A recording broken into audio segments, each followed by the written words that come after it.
கிறிஸ்தவங்க கிட்ட ஒரு குணம் இருக்குது. அவங்களுடைய கடவுள் தான் உண்மையிலே கடவுள், மற்றதெல்லாம் பொய் அப்படின்னு சொல்லுவாங்க. அவர் அதை செஞ்சார், இதை செஞ்சார், அற்புதம் நடக்குது, அதிசயம் நடக்குது அப்படின்னு கதை விடுவாங்க. முக்கியமாக இந்துக்கள்கிட்ட இது போன்ற பொய்களை சொல்லி அவங்கள ஏமாற்றுவாங்க. ஆனால் கடவுள் நம்பிக்கை இல்லாதவங்ககிட்ட இவங்களுடைய உத்திகள் ஒன்றும் எடுபடாது. ஏன்னா கடவுள் இருக்கிறார் அப்படிங்கிறத நிரூபிக்கிறதுக்கு இவங்ககிட்ட அறிவுபூர்வமான வாதம் ஒன்றுமே கிடையாது. கடவுள் நம்பிக்கை இல்லாதவங்க இவங்ககிட்ட நிறைய கேள்வி கேட்பாங்க. அந்த கேள்விகளுக்கு இவங்களால் பதில் சொல்ல முடியாது. அப்போ கடைசியாக கடவுள் இல்லைன்னு சொல்கிறவங்களுடைய வாயை அடைக்கிறதுக்காக இவங்க ஒன்று சொல்லுவாங்க. தேவன் இல்லை என்று சொல்கிறவன் மூடன் அப்படின்னு பைபிள் சொல்லுது அப்படின்னு சொல்லிட்டு ஓடிடுவாங்க. கடவுள் இருக்கிறாருங்கிறதுக்கு ஆதாரம் கொடுங்க அப்படின்னு நம்ம கேட்டோம்னா ஆதாரம் கொடுக்க முடியாமல் போகும்போது நம்முடைய வாயை அடைக்கிறதுக்காக இவங்க சொல்லுவாங்க. நம்முடைய சேனல்லையும் என்னுடைய வீடியோவை பார்க்குற பல கிறிஸ்தவர்கள் என்கிட்ட விவாதம் பண்ணி ஜெயிக்க முடியாமல் போகும்போது கடைசியாக என்னை தாக்கி இப்படி தான் பேசுகிறாங்க. அவங்க எழுதுகிற கமெண்ட்டை எல்லாம் இப்போ நீங்கள் திரையில் பாருங்கள். தேவன் இல்லை என்று மதிகேடன் சொல்லுவான். அடுத்த ஒருத்தர், தேவன் இல்லை என்று மதிகெட்டவன் தன் இருதயத்தில் சொல்லிக் கொள்கிறான். அவர்கள் தங்களை கெடுத்து அருவருப்பான கிரியைகளை செய்து வருகிறார்கள். நன்மை செய்கிறவன் ஒருவனும் இல்லை. இன்னொருத்தர், தேவன் இல்லை என்று சொல்பவன் மதிகேடன். அடுத்தொருத்தர், தேவன் இல்லை என்று மதிகேடன் தன் இருதயத்தில் சொல்லிக் கொள்கிறான். இன்னொருத்தர், தேவன் இல்லை என்று மதிகெட்டவன் தன் இருதயத்தில் சொல்லிக் கொள்கிறான். அவர்கள் தங்களை கெடுத்து அருவருப்பான கிரியைகளை செய்து வருகிறார்கள். வேற ஒருத்தர், கடவுள் இல்லை என்று மதிகேடன் சொல்லித் தெரிகிறான். அவர்கள் அருவருப்பான காரியங்களை செய்து வருகிறார்கள். அதாவது பைபிளில் இருக்கிற தேவன் தான் உண்மையான தேவன், அப்படி ஒரு கடவுள் இருக்கிறார் அப்படின்னு நம்மளை ஏமாத்துறதுக்கு இவங்க முயற்சி பண்ணும்போது நாம் எதிர்கேள்வி கேட்டு அவங்களால பதில் சொல்ல முடியலன்னா கடைசியாக இவங்க பயன்படுத்துகின்ற ஆயுதம் இதுதான். இவங்க சொல்கிற தேவனை நாம் ஏற்றுக்கலைன்னா தேவன் இல்லை என்று சொல்பவர்கள் மதிகேடர்கள்னு பைபிளில் சொல்லியிருக்கு அப்படின்னு சொல்லி முடிச்சுட்டு அப்படியே போயிடுவாங்க. உண்மையில் இது பைபிளில் இருக்கிற ஒரு வசனம். அந்த வசனத்தை தான் இவங்க சொல்கிறாங்க. அந்த வசனம் பைபிளில் எப்படி இருக்குதுன்னு பாருங்கள். பைபிளில் சங்கீதம் அப்படின்னு ஒரு புத்தகம் இருக்குது.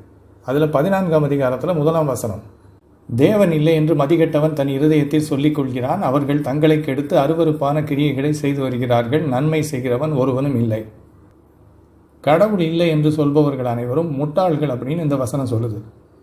அது மட்டும் இல்லை, கடவுள் இல்லை என்று சொல்பவர்கள் அனைவரும் அருவருப்பான காரியங்களை செய்கிறவர்கள் அப்படின்னும் இந்த வசனம் சொல்லுது.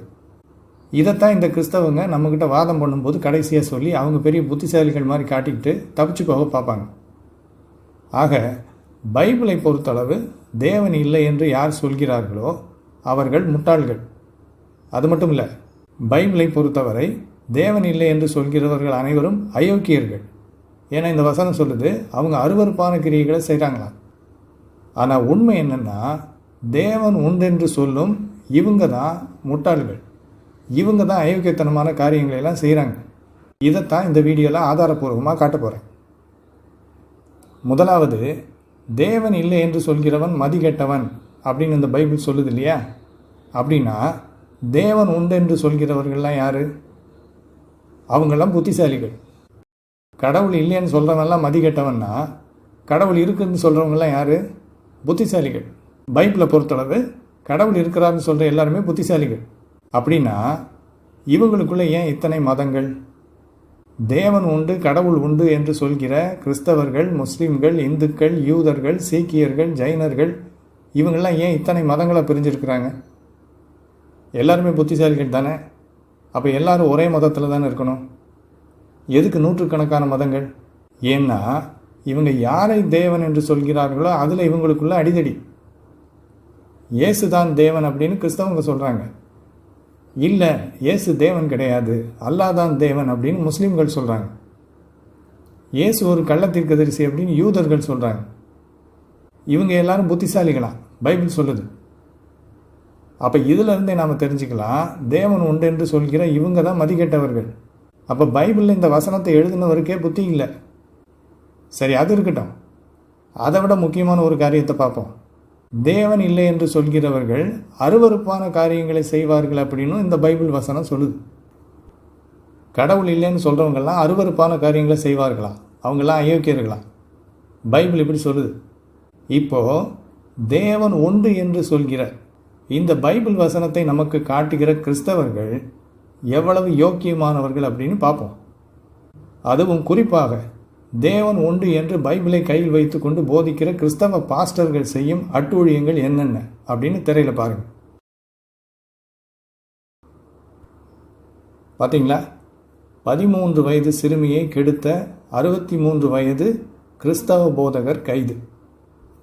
பைபிள் என்ன சொல்லுது? தேவன் இல்லை என்று சொல்கிறவர்கள் அருவருப்பான காரியங்களை செய்வாங்களாம். அந்த பைபிள் யாரை தேவன் என்று சொல்கிறதோ அந்த தேவனை நம்புகிற, அந்த தேவன் உண்டு என்று போதிக்கிற போதகர் என்ன பண்ணியிருக்காரு? 13 வயசு சிறுமியை கெடுத்திருக்காரு. முழுசா பாருங்க கீழே.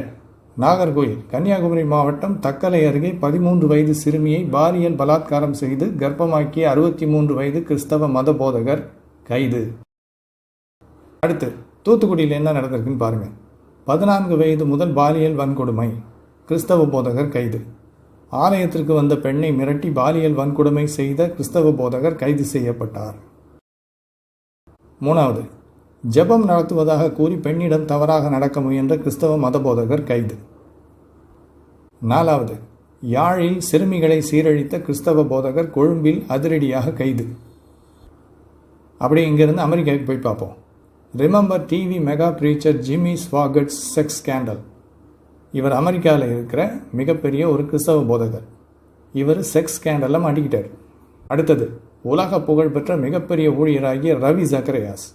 அவர் செக்ஷுவல் ஸ்கேண்டலில் மாட்டின நியூஸ் இது. அடுத்தது, அமெரிக்க ஜனாதிபதியாக இருக்கிறாரு ட்ரம்ப்.